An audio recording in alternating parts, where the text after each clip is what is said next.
എല്ലാവർക്കുള്ളൊരു ടെൻഷനാണ് ഒരു പ്രായം കഴിഞ്ഞ് കഴിഞ്ഞാൽ മുടി കൊഴിയോ എന്നുള്ളത്. എസ്പെഷ്യലി സ്ത്രീകൾക്ക് അവരുടെ ഡെലിവറി കഴിഞ്ഞ് കഴിഞ്ഞാൽ. എനിക്കാണെങ്കിൽ ഒരു 4-5 മാസം പ്രഗ്നൻ്റ് ആയിരിക്കുന്ന സമയം തൊട്ട് വല്ലാണ്ട് മുടി കൊഴിയാൻ തുടങ്ങി. അന്നേ വരെ ഇല്ലാത്ത മുടി കൊഴിച്ചിൽ ആകെപ്പാടെ കുറച്ചേ ഉള്ളൂ. ഇനി അതും കൂടെ പോയി കഴിഞ്ഞാൽ ഞാൻ എന്ത് ചെയ്യും?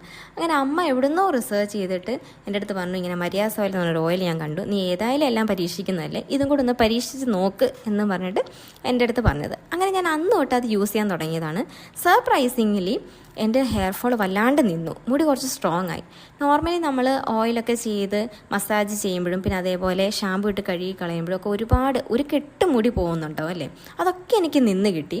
പിന്നെ എല്ലാവരും വിചാരിക്കും നമ്മളൊരു പുതിയൊരു ഓയിൽ കാണുമ്പോൾ അത് തേച്ച് കഴിഞ്ഞാൽ അല്ലെങ്കിൽ ഈ ഒരു ഹെയർ പാക്ക് ഇട്ട് കഴിഞ്ഞാൽ മുടി പനങ്കോല പോലെ വളരും, നാളെ രാവിലെ എണീക്കുമ്പോൾ തന്നെ മുട്ടിൻ്റെ അവിടെ വരെ മുടി ഉണ്ടാവുന്നതൊക്കെ. അതൊക്കെ വെറുതെയാണ് കേട്ടോ. അതൊക്കെ ഹെറിഡിറ്ററി അല്ലെങ്കിൽ ജനറ്റിക്കലായിട്ട് കിട്ടുന്നതാണ്.